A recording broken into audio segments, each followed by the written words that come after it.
This is batting practice. Batting practice at Pirates Spring Training Camp, Bradenton, Florida. This is batting practice. Baseball players facing pitchers who are making no effort to get the ball past them. Pitchers who will take no offense if the batter hits the ball as far as fast twitch muscle fibers will permit them. This, I'll say it for the third time, this is batting practice. On the other hand, this is not batting practice. This is Twitter, social media. And those aren't fat pitches designed to let us try to hit them as far as the fast twitch muscle fibers in our fingers will permit us. They are people's opinions, meaningful, malicious, or otherwise. And more importantly, they are, in essence, people.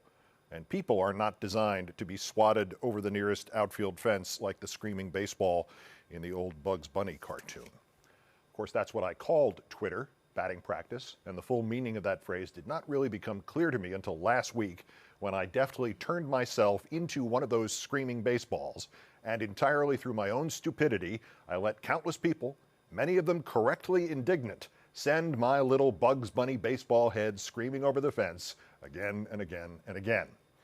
But the batting practice attitude towards Twitter, which also goes by names like trolling and even cyberbullying, is far more dangerous than just self-inflicted damage to somebody's reputation or one's ego.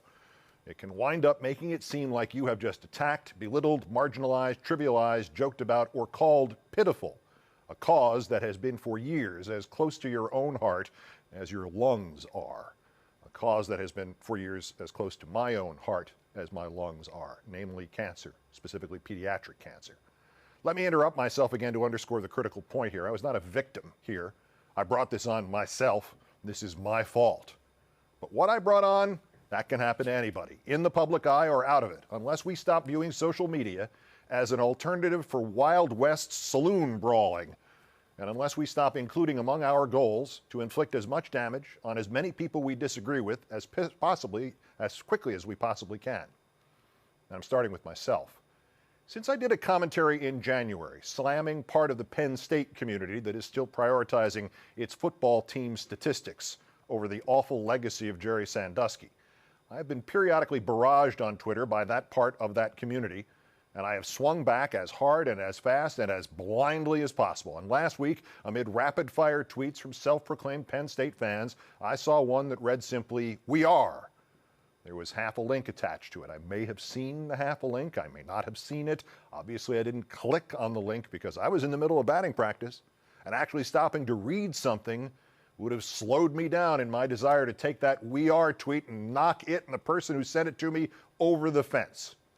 So I responded by retweeting it and, in my mind, finishing the sentence. The sender had written "We are," and so I wrote ... pitiful. The link that I never clicked on was about Penn State's students conducting a fundraising drive for pediatric cancer, raising $13 million.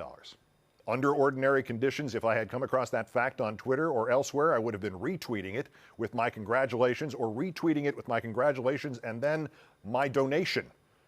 But this is a batting practice world now, and in a batting practice world there is no time for anything good, only everything fast, and resonant of the smack of the ball hitting the bat. That's the position this can put you in.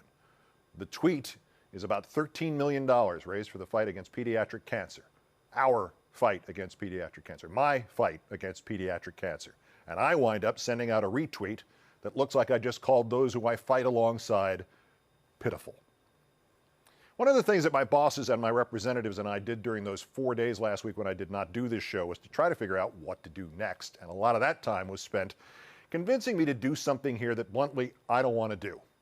It's something I find a little distasteful, but I have been convinced that it's necessary to do it to help to underscore just how damaging, how dangerous the wild, wild west of social media can be, and why we, you and I, me right at the moment, need to change it. I don't think I have a reputation as a big charity guy. That's probably because I don't check. My interest in charity is not to get a reputation or to slap my name on a foundation or to be applauded at dinners. My interest in charity is really simple. Because of the blessings of my life and my career, if I see something that could be improved just by applying some money to it, I can write a check. It is an unbelievably happy experience. It is all at once a rush, a thrill, and a privilege. And I leave it there. I don't publicize it. I often do it anonymously. I've never given a dollar of actual money that didn't come back to me as $11 billion worth of satisfaction. And for years, especially since cancer took my mom in 2009 and then my dad in 2010, two of my favorite charities to support have been St. Jude Children's Research Hospital and Make-A-Wish, two organizations intimately, blessedly involved in pediatric cancer. Fundraising for which I, inadvertently or not, it doesn't matter, fundraising for which I called pitiful. I don't make charitable donations to a schedule. I don't tithe. I don't have a minimum or a maximum. I've never kept a running tally, and sometimes the donations are cash out of my pocket, and sometimes they're from my company, and usually they've been baseball tickets I've bought.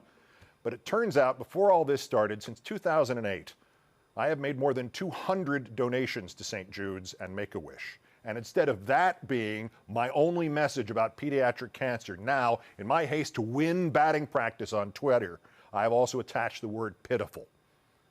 As I tweeted last week, I'm sorry for the Penn State tweets, stupid and immature, but I'm much more sorry about batting practice. So for me, batting practice ends.